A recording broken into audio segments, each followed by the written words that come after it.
OG Funky Boxing. If you're new to the channel, subscribe, hit the like button, hit the notification bell. Welcome back for another edition of Real Talk with Rick Glazer, my co-host for the night. Joseph Heron from War Week Radio. Woo-woo! Oh, I'm sorry, it's War Week Boxing now. My mistake. That's all right. Everyone knew what you meant, brother. That's all right. Thanks for having my back tonight. And of course, we got the one and only Rick. Thank you for joining us tonight, Rick. Thank you so much. Thanks for having me. Absolutely, man. So we're going to get into a lot of things, man. A lot has happened over the past couple of weeks. So let's go ahead and just dive right into some things here. Rick, Saturday night we had from Las Vegas, Nevada, T-Mobile Center or Arena, Canelo Alvarez versus Jaime Munguia in a 12-round unanimous decision for Canelo Alvarez. What was your thoughts on the fight, Rick? Well, it was everything I thought it was going to be. I had said on Twitter, I said on this show last week that it was going to go to a decision, and Canelo would know he's in a real fight. And that's exactly what happened. Munguia showed well, like I thought he would, and much better fighter than people thought he was. And he did very well in the fight. I mean, there was no question Canelo won the fight. That's not in dispute. But in defeat, Jaime Munguia raised his stock from where people didn't believe in him. Now they believe in him.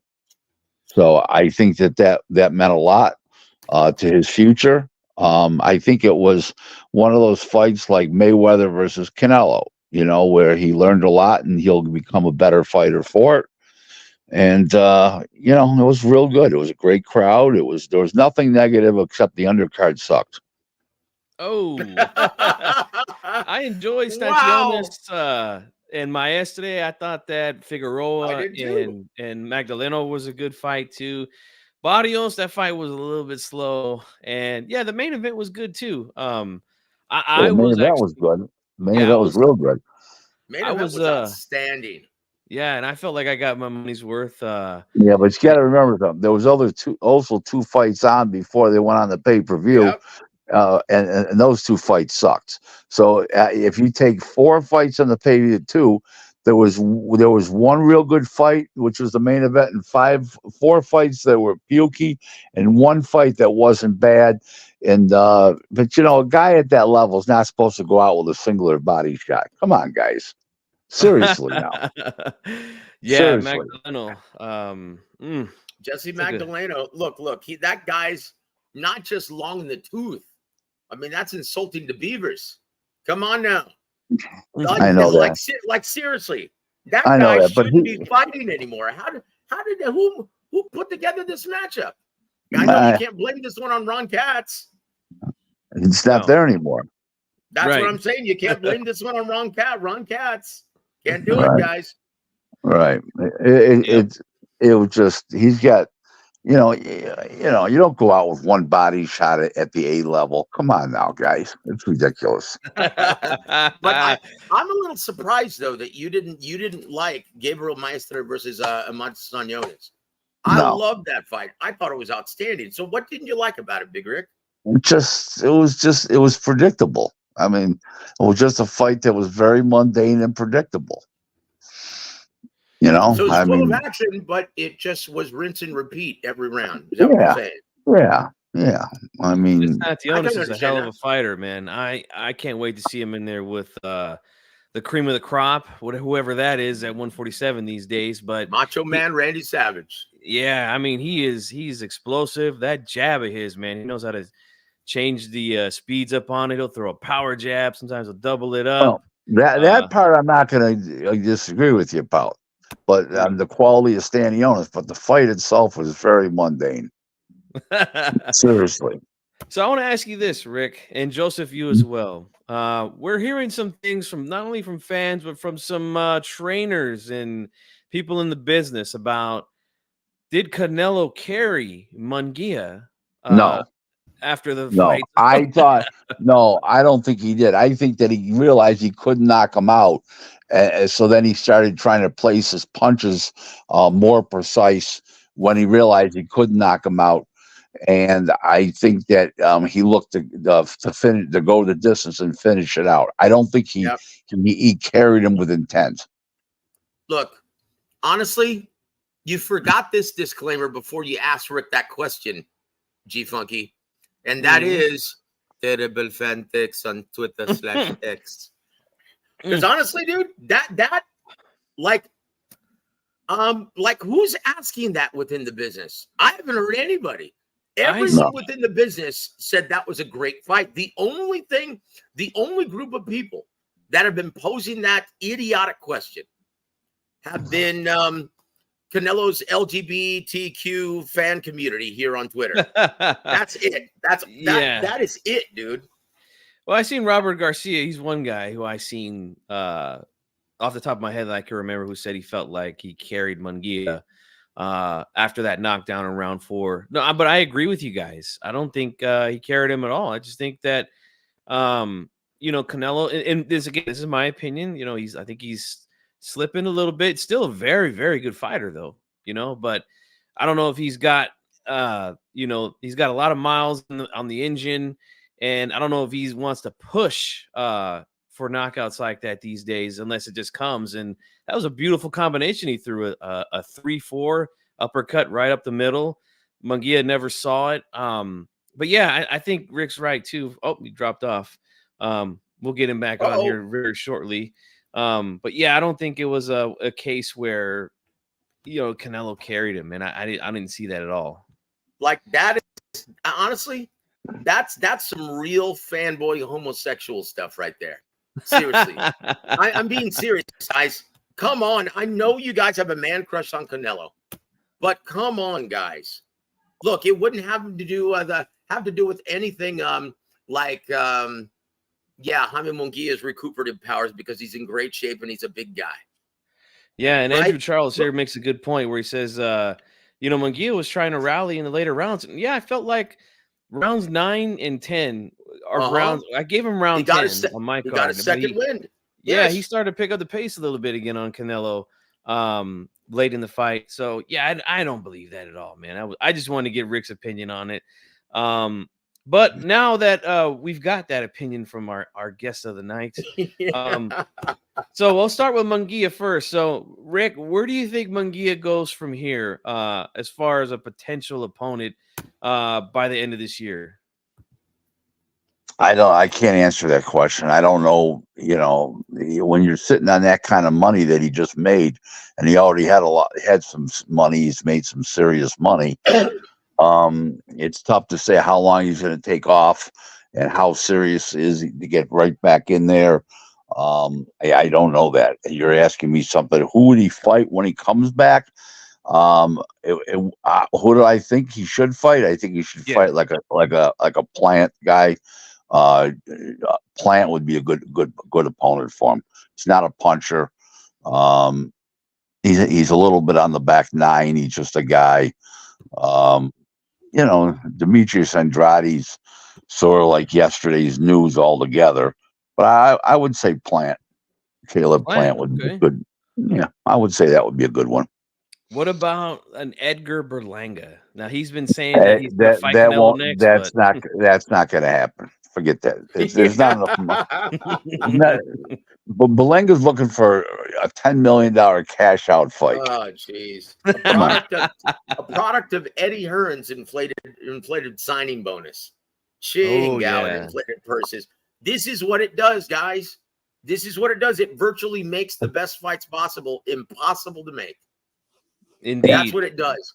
So you're going to see the same problem with Duran Boots Ennis when he tries to make, even from Mario Barrios, he's going to expect $5 million. Yeah, that's yep. If he's getting 3 for was it Crowley or Crowley? Whatever his name is? Yeah, that's a lot of money for a fight like that. But now as far as Munguia goes, now Canelo has been rumored recently. I just seen it today. This morning I get up, I see Twitter. I'm seeing that the Sheik over there from Saudi Arabia is talking about trying to get Canelo versus Terrence Crawford by the end of this year. What do you guys think? Is that a real possibility? I told you that last night. Yep. What do you think, Rick? No. What do I think? Yeah. I think Crawford and Canelo fight. I think so too. Especially if Turkey Al Sheikh is going to be financing the event. Yeah, I don't see why it wouldn't happen. Big fight. Crawford is, his popularity has skyrocketed since his thrashing of Earl Spence on pay-per-view last year. He's getting ready to have another fight coming up here in the next couple months or so. And yeah, I don't see why it wouldn't happen. It's a big fight potentially. Oh, Rick dropped off again. Oh no. Maybe got a lot of calls, but I tell you what, man, we need to make you a theme song. I need to send you my theme for the Rick Glazer Twitter Watch, or maybe I can just do it live. Is it? You want to hear a live performance of Rick Glazer's Twitter Watch? Oh, We'll do that one. We'll take it any way you can give it to us. Fire away. Hey guys, it's time for Rick Glazer's Twitter Watch, even in the tri-state area. Thank you, Teddy. Thank you so much. Hey, can you read the last one I sent you first? The last one first, please. Oh, here we go. Okay. So this is from May 2nd from Rick Glazer on Twitter. He says, to those complaining about having bet on Devin Haney and now waiting your wagering money back from companies like DraftKings and FanDuel because Ryan Garcia tested positive for PEDs. Because if you were have to bet on Ryan Garcia, you wouldn't give your money back to the wagering companies. So shut the fuck up. And that is absolutely right. If somebody won money, they ain't giving their money back. Come on. So what prompted you to actually write that, Rick? What's that? What prompted you to write that? Just because all the bitching and complaining on Twitter and Facebook and on podcasts and the chat groups and all that. I go, shut the fuck up, you assholes. If you would have won, you wouldn't give the money back, you fucking dummies. Yes, dude, that indeed. deserves Mamon of the Week award to all those guys who bet on Devin Haney and complaining that they want their money back. Yes, indeed. And I want to say what's up to everyone here who's joining us live before we go to the next tweet from our man Rick. Round one, thank you for being here. As always, he's punctual. Big Luke is here. Outlaw Sly tendencies as well. Let's see here. Eleazar Feliciano, Andrew Charles. Yes, thank you guys all for being here. Let's see who else we got. Okay, got a few other people, but we'll go ahead and go ahead, Joe. Read this. No, I was going to say read on the next Twitter Watch. Read the latest one that I sent you right after that. Okay. This one is beautiful. It's a long one. And yeah, and it's beautiful. And I want to talk in great length about this one. Yes. Oh boy. Indeed. All right. So this is from Rick. I don't see the date here, but we'll read it anyway. Very interesting. Roberto Diaz was a longtime matchmaker at Golden Boy and eventually made vice president, then was let go in January of 2023 for what rumors abound were discrepancies and indiscretions. Diaz's wife, Carla Diaz, is a longtime head of finance for Canelo and Canelo's business interests. Now, all of a sudden this week, publicly at a media conference, Canelo accused Oscar De La Hoya of stealing money from fighters, falsely labeling Oscar. Sounds like Roberto Diaz just maybe the disgruntled culprit behind what Canelo said, especially with that connection to Canelo through his wife. Don't be surprised if Oscar De La Hoya files a defamation lawsuit versus Canelo and other lawsuit against Roberto Diaz. Stay tuned. We'll keep you informed. Man, that was a whole lot there. So let's get into it. Go ahead, Joe. I tell you what. And first of all, what does why did you bring up Carla Diaz? What is her affiliation with Team Canelo? She's the head of finance. It says right there. Oh, I'm sorry. I didn't think it said it in the tweet. I'm sorry. I just wanted everyone to understand that, right? And what did she do? So she's always. So do you think you're pretty sure then, if you're putting it out publicly, you're pretty sure that that's who whispered that into Canelo's ear, right? I don't know that, but it, you add 2, 2, and 2 to get 2, 2, 2 together, that equals 6. Yeah. Right. Yes, it does. Yes, it does. And why do you think he's so disgruntled about Oscar? I know he got let go, but you know what? That happens a lot in boxing where people just change, move to another promoter, move to another fighter. So what's the grudge here, though, Rick? Is it not anything to do with you, brother? Is he jealous? Is he jealous that you just moved right in and you're doing a great job? Is that what it is? I don't know. I don't work there. He worked there. But they're subletting me work that Diaz was doing before. But I don't know. I can't answer that question because I don't know the man that well. But what I know about him, I surely don't like. So, well, I can tell you this, man. It definitely was a bizarre scene. I don't think I've ever seen an incident since I've been watching boxing where one fighter gets up and tries to get into the face of the promoter of the fighter that he's fighting, and possible fisticuffs, man. Oscar said he was ready to go. He said he had his fist balled up just in case. Yeah, pretty bizarre, man. From I don't know, you guys have been watching boxing longer than me. Have you seen anything like that before at a press conference? Oh yeah, I've seen it, but no, not from a promoter, not from a promoter, and not from a fighter at that level talking to a promoter like that. I mean, we've had the Adrian Broner bullshit things, and got loose cannons, but not a guy that's supposed to be so composed and guy's an iconic figure like a Canelo. No, that answer is no. And Oscar's an iconic figure. I mean, they're actually they're not acting like children. They're acting like Canelo's acting disgruntled. Robert Diaz is disgruntled. We know that. And Oscar is just retorting back because he doesn't give Oscar any credit for his career. I mean, never brings the Golden Boy had done a great job with me, helped make me famous. I mean, when he came to America, nobody knew him, but the hardcore, boxing hardcore fans, Mexicans, Mexican boxing fans that came over from Mexico, even the American, the Mexican Americans didn't know him. He was a well-kept secret. And then Oscar made him famous. And then all of a sudden he gets famous, got too big for his britches, didn't like Oscar anymore. And, okay, well, now we're gonna, open up your mouth. I'm going to piss in it, one of those deals. So that's what happened. That's not a saying that you use in Texas. I've never heard that before, my friend.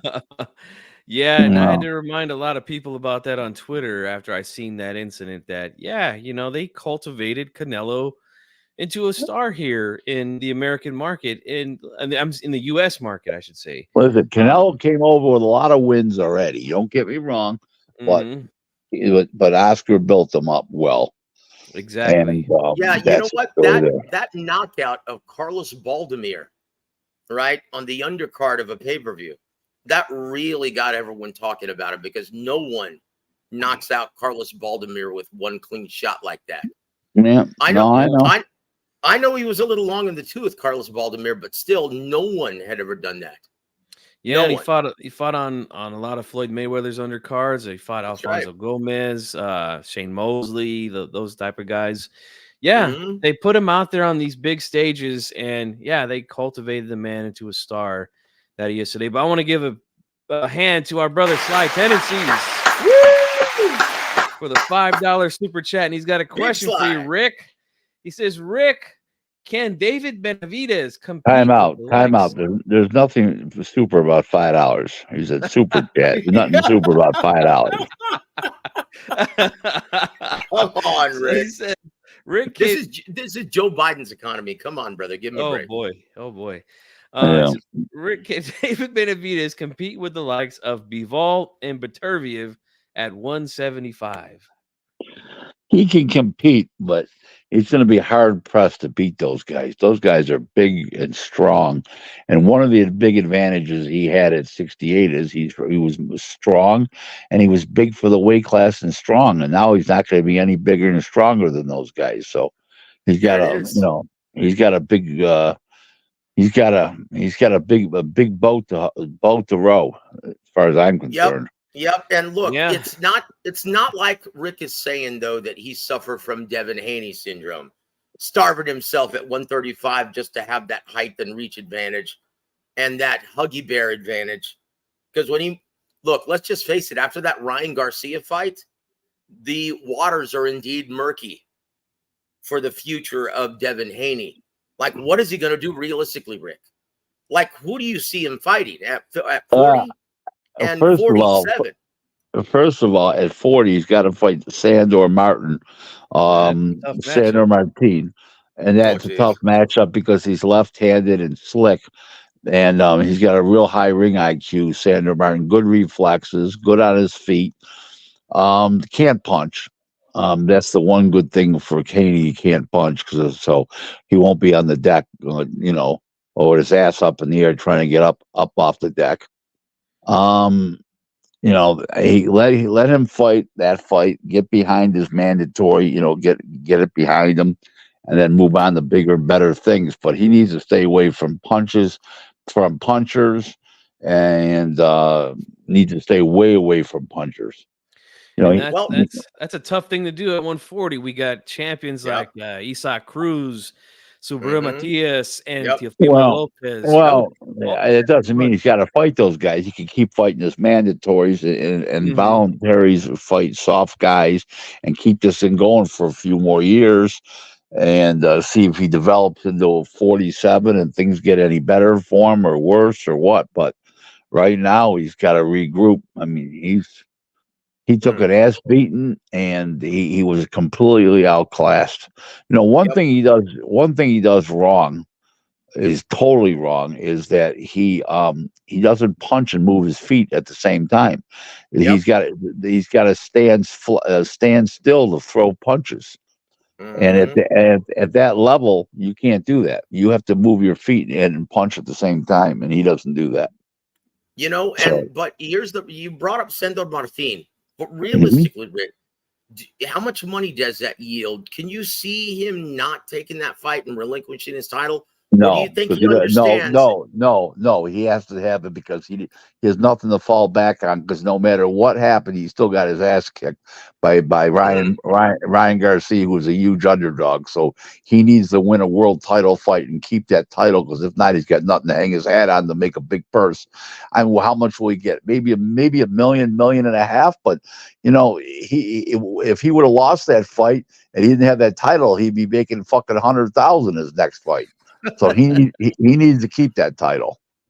Well, wouldn't you then recommend that he lobby for a rematch against Ryan Garcia and just go for broke?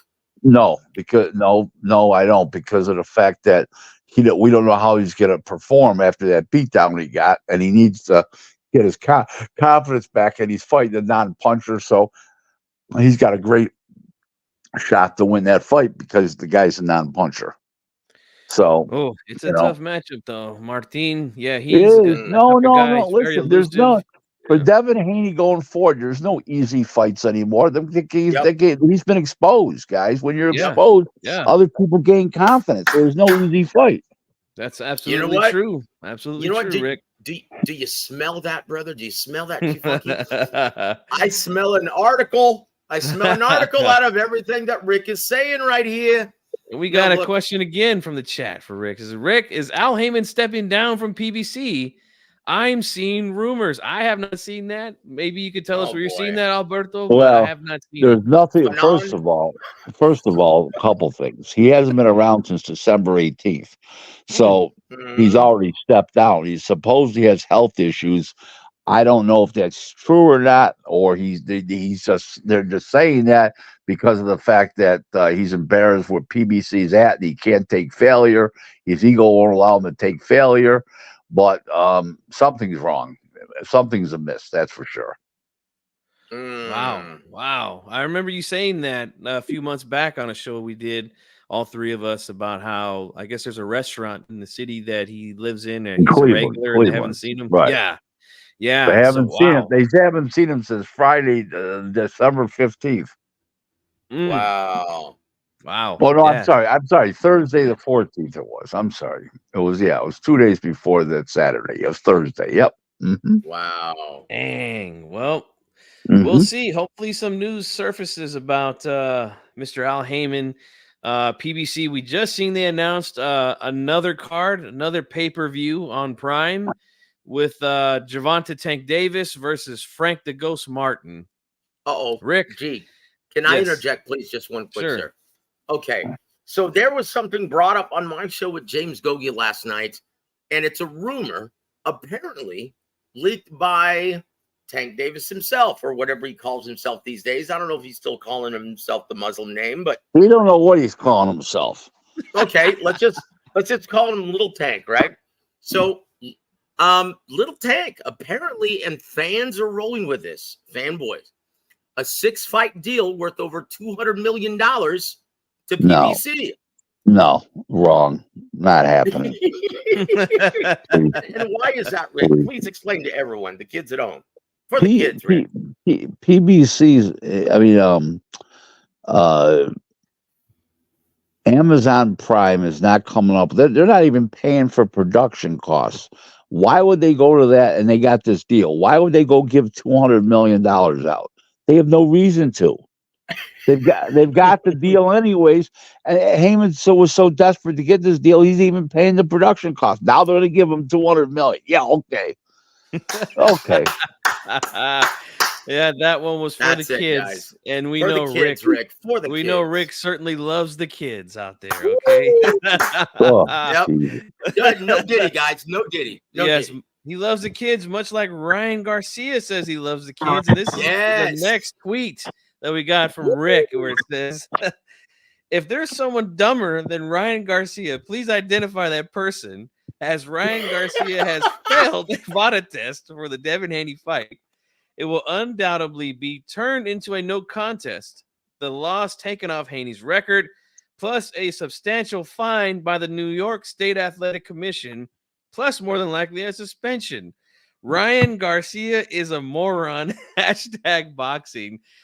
Ooh, this was from May 1st. We are now May 6th. Do you still think that is what's going to happen here, or do you suspect something different once we get more information about levels and whatnot from Ryan Garcia's test, Rick? I think that's what's going to happen. I don't think there's any other resolve to the situation, to be honest with you. No, I don't think there's anything else you can say or do or anything else. I think he's exactly where he's supposed to be right now, and he's all fucked up. I don't mean that in a bad way. I mean that why the boxing commission going to help him? I mean, come on. They have nothing to gain. He's not going to fight there again. It was a one-off deal. You're right. He probably won't fight in New York again. You're absolutely right.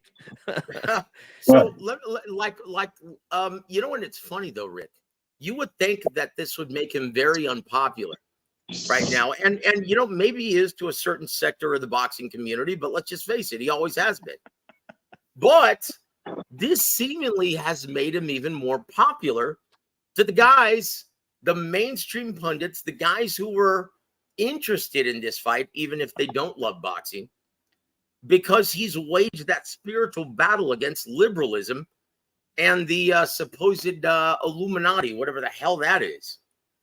Well, he came out and backed Trump, but that was before he got caught on roids.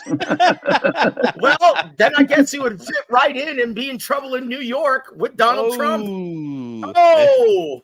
And look here, our friend Slight Tendencies in the chat says Ryan must have Saul Goodman for a lawyer. That's the lawyer for Breaking Bad. Better call Saul. That's right. Better call Saul. Yeah, this does not seem to be doing a whole lot of damage to Ryan's popularity or image, at least amongst the Ryan Garcia fans, and yeah, they're a good bunch. They support him. They buy his tickets to his fights. They buy his pay-per-views. They don't seem to care. So hey, we'll see what happens though. We still got things to unfold from this whole case with Ryan Garcia. So yeah, we will definitely wait that one out and see what's going on here. But let's see. Next tweet here is from no date on this one, but Rick says, from May 3rd. Weigh in today for Canelo Munguia. Don't sleep on Jaime Munguia, win or lose. Canelo knows he's in a great fight, as Munguia will give 1,000% of himself. Munguia is no loafer like that Jermell Charlo. Not on the scene. Weigh-in is at he's just giving the time for the weigh-in. Yeah, but I just wanted to hear you say that Jermell Charlo bit, man. That's the reason why I added that one. Why all the hatred with Jermell? Isn't he supposed to come back and potentially find the winner of Terrence Crawford and Israel Madrimov, Rick? You think he can still make 54? I don't think so. No, maybe he's gonna go for the PBC cruiserweight title against Errol Spence later this year. Yeah, Spence looked a little extra heavy in the ring next to Sebastian Fundora back in March. Oh boy. I'll tell you this, Rick. You're right on the money with this tweet. He certainly gave a much better effort than Jermell Charlo did last September. That was just an abomination of a performance by him. And we'll see what happens from here on out with Jermell if he comes back and win. I have heard nothing of him coming back anytime soon. So we'll see what happens with that guy. So here's the next one. Hashtag Dubai UAE released Floyd Mayweather as he has paid up in Dubai and is now back in America, handing out $30,000 to the homeless in LA before the Clippers game Thursday night. I don't think he'll want to owe any money in the Middle Eastern countries ever again. So let us know what unfolded there, Rick, from what you've been hearing. Well, my original tweet about announcing that they were holding Floyd over there ended up getting 712,000 views. Woo! Wow. Man. Yep. That's a lot of traffic, Rick. So what now, once again, let's just be clear once again. You stated that it was a jewelry tab. Last time. Go ahead, sir. I'm sorry. The last time he and his guy were over there. See, those jewelers don't want to take American Express and all those things because they take 4% off the top, American Express. Uh-huh. So, on $2.5 million, that's $100,000. Yep. Okay, and they don't want to do that. So what they do is, if the guy's famous like a Floyd, he said, "Listen, when you get back to America, why don't you wire us the money?" And then everything is fine. And Floyd, I don't know if Floyd volunteered that or they said so, but they prefer that kind of payment from the super well-known people. Well, he got back to America and he never sent the money all these months. He got back there and they put the clamps on him. Wow. Damn. So Tank was telling the truth, but yeah, I can't see him telling the truth about a 6-fight deal. Let's just face it, he fights twice a year. That's 3 years, $200 million. Yeah, I can't see that being the case. But that was being legit when he talked about him owing for jewelry. But yeah, he doesn't go back there and spend. At first, when I heard, I thought it was like for that Bitcoin scam, right? That's what I thought it was. Anyway, I was just guessing. I didn't know anything. But speaking of not knowing anything, Rick, I called around all day. No one has a clue about the pay-per-view numbers for last Saturday night.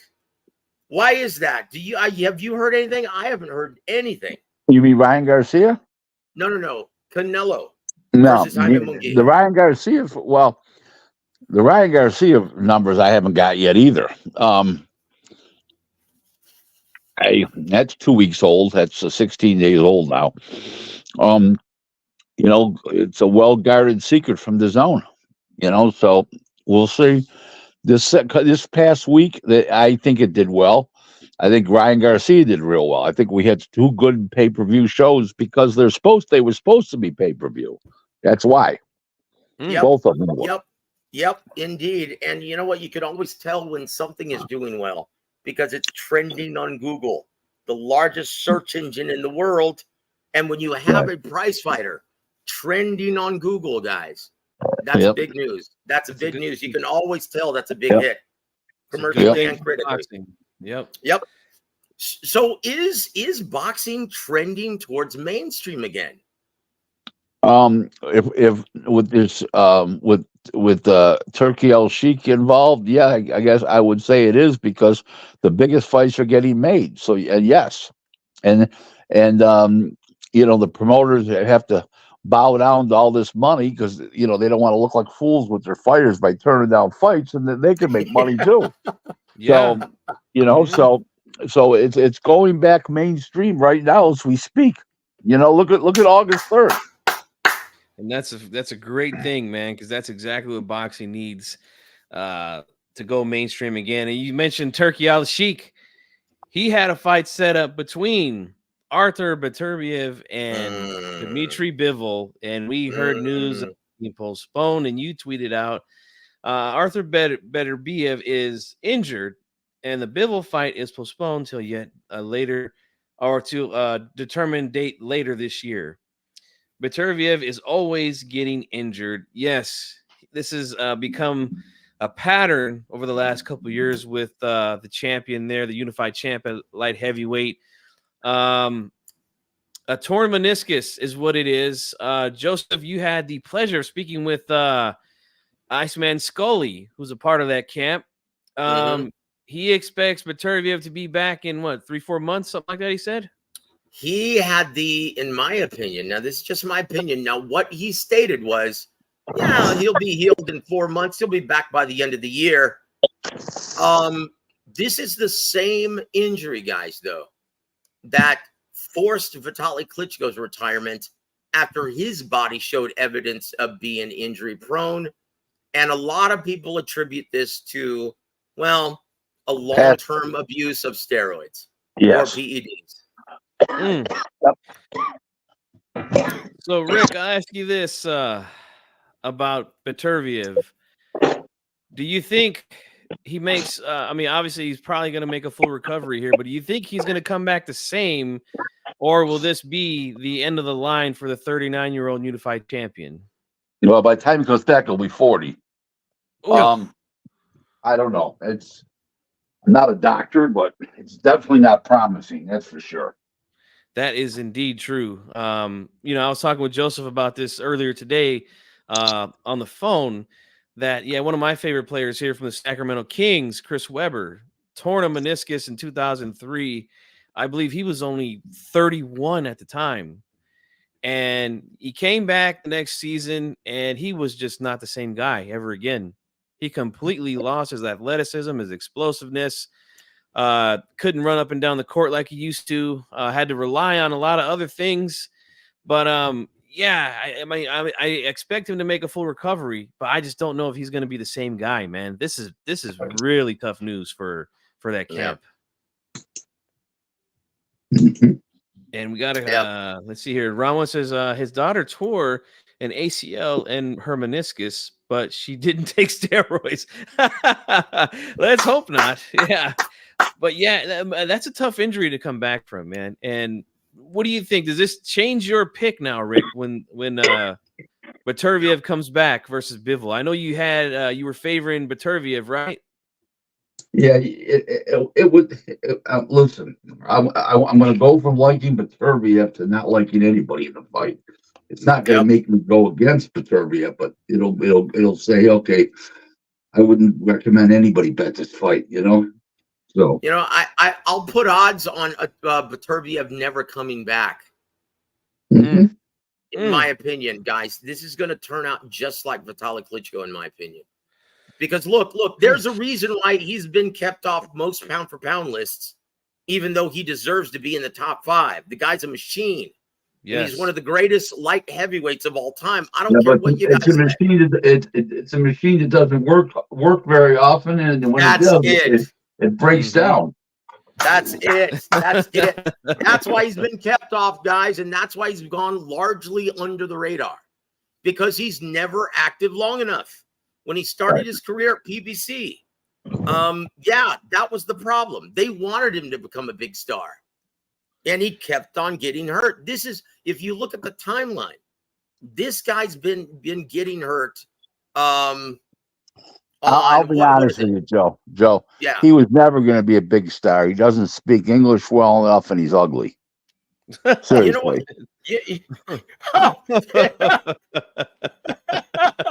Yeah, because Terrence Crawford's a real looker there, brother. Come on now. No, but he's better looking than him, and he speaks well. Well, yeah, that's debatable. But Iceman has a question here, and I can't remember if this was the same injury that Maravilla Martinez had. Is it different? Yes, it is. Sergio Martinez. He had 2 torn ligaments, the ACL and the MCL. And the MCL? Oh. Yeah, and that's that. Go ahead, sir. Guys, I don't want to sound like a bunch of doctors on this show. We're not doctors. We're boxing people. Okay, let's talk about the fights and stop worrying about the fucking injury. Okay, that so we don't know enough about to express our professionalism, and that's not a good strong area of mine. Let's go to today's fight with Inoue and Neri. Inoue. Let's talk about very that. Good. Inoue versus Luis Neri. Good fight, a lot of action. Inoue touches the canvas for the first time in his career. That wasn't a touch. That was a fucking that was a fucking real knockdown. Holy he got dropped. He got dropped hard. And yeah, he gets up and beats Luis Neri into submission, knocking him down 3 times after that. In front of a huge crowd that I hear was about 40,000 people there at the Tokyo Dome. 55,000 sold out. Boom. Man, yeah, he's a huge star over there in Japan. But yeah, what were your thoughts, Rick, after seeing Inoue go down like that and getting back up and punishing Pantera, Luis Neri? Well, I thought it was a great fight. I thought it was a dynamic ending, and the knockdown really set the stage to make the fight great because of the fact that you everybody had to realize at that point he was in with a real challenger and a real challenge, and it made put a whole different spotlight on it, the fight, and also the fact that we've never seen Inoue come back from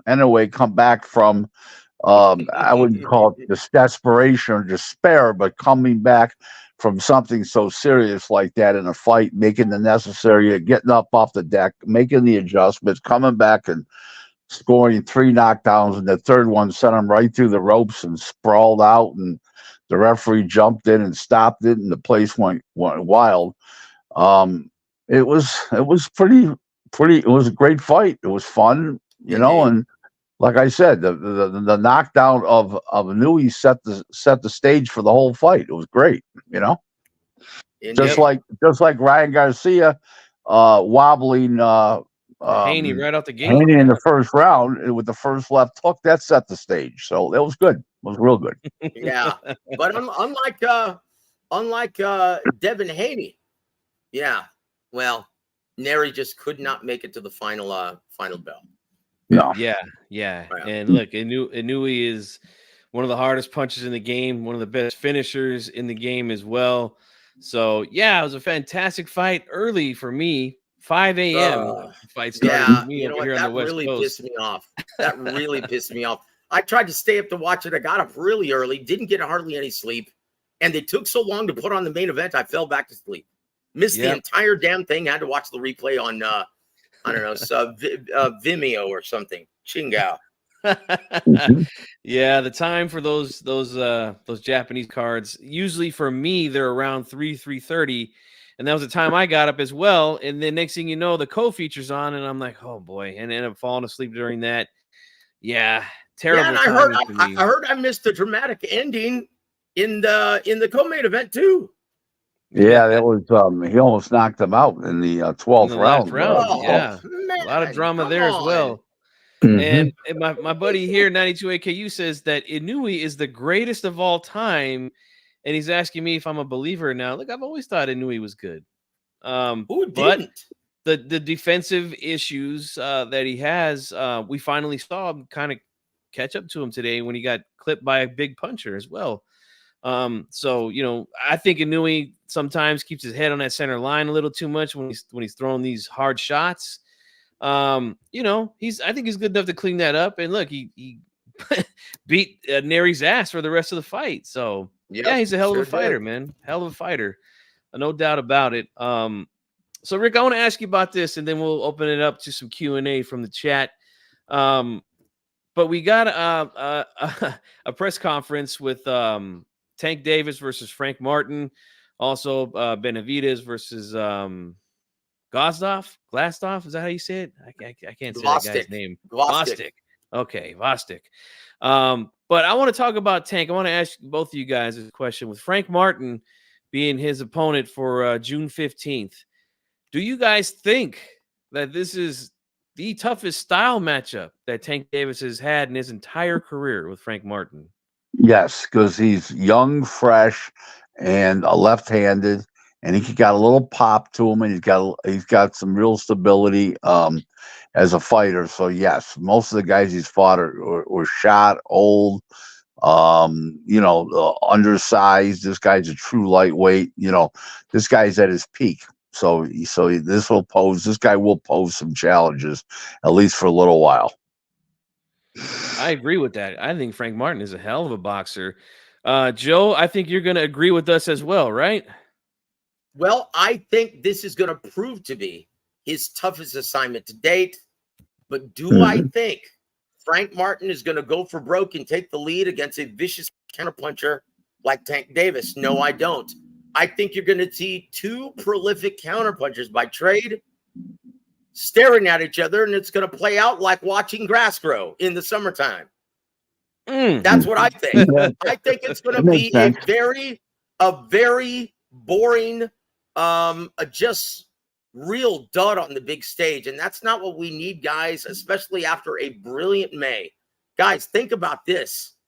We're starting to really get heated up now. Not only have Bam Rodriguez, Vasyl Lomachenko, but the big one. Let's hold off on that because let's hold off on that. My apologies, brother. My apologies because we only have 10 minutes here. Come on. Yeah. We got some questions from the chat.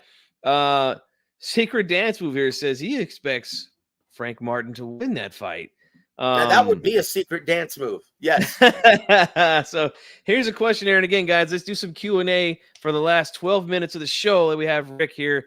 And here's another question from Sly Tennis. He says, Rick, does George Kambosos have a shot against Vasyl Lomachenko? What do you think? No. Unless Loma gets old overnight. No. Yeah. And even then, I don't know if he has a chance even still. Oh boy. Like honestly, Kambosos has to be the worst undisputed champion of any division since Buster Douglas. Ooh. And I don't think that's a stretch. That's not a stretch, guys. Yeah, I think I might have to agree with that. He had a really good competitive scrap with Teofimo Lopez to become the quote unquote, right? And again, we have to blame the WBC for making up belts, undisputed champion at lightweight at the time. And his run was not very good ever since then. Guys, we got 41 people watching live here on YouTube, and I only got 19 likes. What the hell is going on? Guys, hit the like button for me. All right. Let's get it going. Let's see. Here's another question. Rick, how many pay-per-views? Oh, we don't have those. He doesn't have those numbers yet. There's been reports out there that it's done over 1 million.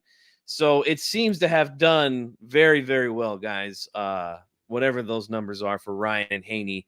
Now they're asking you guys to project Tank versus Frank Martin. How many pay-per-views does it do? What do you guys think? 120,000. Ooh. Woo. Rick, what do you think? Barely breaks 100. There it is. There it is. Yep.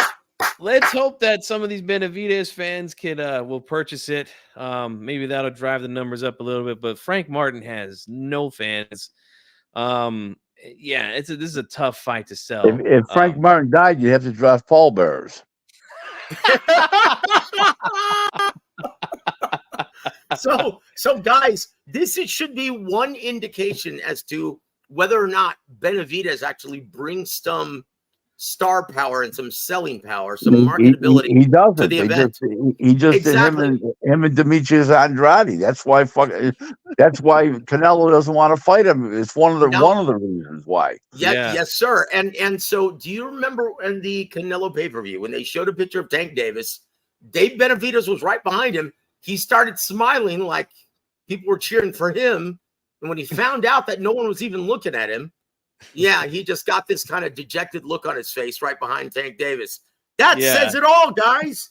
That says it all. Indeed, man. Indeed. And you remember that part, right? Yes, I do. That was pretty funny. Five more minutes. I'm counting it down. Okay. Come on. All right. Okay. So we got a question here from Brian Harkin. And he says, Rick, is Inoue your pound for pound number one currently? No, Terrence Crawford. Indeed, I would have to say the same. Can't argue with that. Can't argue with that. Jovan Soto asks, is Canelo still the face of boxing, in your opinion, Rick? You'd have to see the pay-per-view numbers. I would have said Ryan was after his fight, but now with the performance-enhancing drug question out there, I don't know. I would say still Canelo, yeah. Mm-hmm. Yeah, he's if it is him, he's hanging on by a thread because Ryan Garcia, boy oh boy, does he bring the fans to the show. Alberto here says, Rick, how did you start working at Golden Boy? I don't work at Golden Boy. There it is. No, never said I did. I do business with them. Yes, sir. I do not work at Golden Boy. So there you have it, Alberto. That was an internet rumor from Sad Sack Sal, Mr. Boxing Guru there. Oh, Mr. Pandrulce, Mr. Empanada Face. Yeah. Oh, yeah. Another question here. Rumor. Not true. Another question here from Secret Dance Movie says, if Rick had to guess, how many pay-per-views does he think Canelo versus Munguia will do? A ballpark figure he's asking for. 675 in that area. 700 in that 675, 700 in that area. Hey, Rick, I've got a question for you, sir. Is it true that Sad Sack Sal gets paid in chimichangas, not money? Shit. Rick doesn't want to answer that one. Let's put it this way to you. Let's put it this way to you. There was a whale carcass that fell off in the line in the drive-through line at Del Taco, and they thought it was Sad Sack Sal, but that was false. That was false. Oh my goodness! So now we're playing fact or fiction, are we? No. One last thing, very quickly. Okay, it's time for Rick Glazer's mythical matchups. Yes, woo! How do you like this, Rick? How do you like this, brother? Mythical matchup. Canelo Alvarez, prime for prime at 168 versus Joe Calzaghe. Who wins and why? Calzaghe. Too fast, too many punches, too good on his feet. His ring IQ was incredible, and Calzaghe wins that. So that's 2-1 against Gogi. So Iceman John Scully, he agrees with you. He thinks Calzaghe is just too good. He's a naturally big 168 pounder, throws too many punches, too fast, too good on his feet, and too smart. Yeah. And what does Gogi say? He said that Boogie picked Canelo is too big of a puncher, and he's a much better fighter on the inside. And that was debatable in my opinion. No. Yeah, and Khalid, Rick answered this question earlier in the show that he doesn't think that Berlanga is going to be fighting Canelo next. Rick, what do you think of these wannabe boxing YouTubers like Manager Marty, who know nothing about boxing? Well, actually, Rick had an encounter with that guy already. But yeah, Rick, I swear to God, if I say this to you, okay? My niece, okay, is in her early 20s, and she's not even a boxing fan, and she knows more about boxing than Manager Marty. Please, he's a fucking moron. Hey, Rick, next time he reaches out to you, just send me his number. I'll go take care of your light work, brother. Fucking idiot. What a clown. Jay Rodriguez is asking Rick, Fury or Usyk? Yes, that's in a couple weeks here. What do you think? I think Fury wins, but it's a hell of a fight. I think so too. I can't see it. I think this is going to be the ultimate technical heavyweight chess match, and I think it's going to be amazing, guys. I agree. Oh, Rick, are you kidding? You're trying to bring attention to us? That's the countdown. I thought someone stepped on a bullfrog. Yep, for sure. Guys, it's been a pleasure like always. See you guys next Monday night, and we'll do this again. Okay, enjoy. Have a great week, everybody. Thank you. Absolutely. Thank you, Rick. Thank you for everything, Big Rick. There was Rick Glazer. Let's give him a hand on the way out. And again, we do a tight 60 here because Rick indeed is a busy, busy man, and so am I. So, guys, please, once again, 45 people are here right now live. 29 likes. Guys, just hit the like button, okay? I'm not asking you for money. I'm not asking you to do anything like that, okay? Just hit the like button. It helps out the channel. That's the most important thing you could do for the channel, guys. All right. So, Joseph, I'm going to let you go ahead and say your final words here to the chat, and then we'll go ahead and wrap this one up. Yeah, I tell you what, guys, please, thank you once again for supporting G Funky as well as myself. Thank you for supporting Rick Glazer. And guys, if you didn't catch my interview with the Iceman John Scully earlier today, lunchtime with the Iceman, we're going to do that every Monday now, I hope. Yeah, please give it a listen. And also don't forget to tune in to Real Boxing with Coach Ronnie Shields tomorrow evening at 8 p.m. Eastern, 5 p.m. Pacific. And that's it. Yes, sir. Yes, sir. And round one, I appreciate that, man. You're always here supporting me as well. Jay Rodriguez says, I'd come more often if I got the notification. Yeah, you know, YouTube sometimes gets funny with that. So just click it off and then click it back on. Hopefully that will take care of the problem for them sending out notifications. But anyways, guys, yep, I hope you guys had a great time listening to us talk with Rick about these the latest news here in boxing. It's always fun talking with Rick. He's a fun guy. Not only here on YouTube, but you know, Joseph and I have both met him in person, and yeah, he's a fun guy, man. He really is. You know, yeah, Rick is hilarious, man, and he is a geyser of information. I'll tell you, G Funky, what Coach James Gogi calls him off the air a little bit later. Okay, just remind me. All right, I certainly will, man. But guys, I got 30 minutes here to get my my daughters prepared. They go to sleep 8 p.m. Pacific time, and we are 28 minutes from that. So I got parental duties, but I appreciate you all for being here. And once again, if you haven't hit the like button, make sure you do that. Go subscribe to Joseph Heron, War Week Boxing. And yeah, we're out of here, guys. We'll see you on the next one. Enjoy the rest of your night. Woo!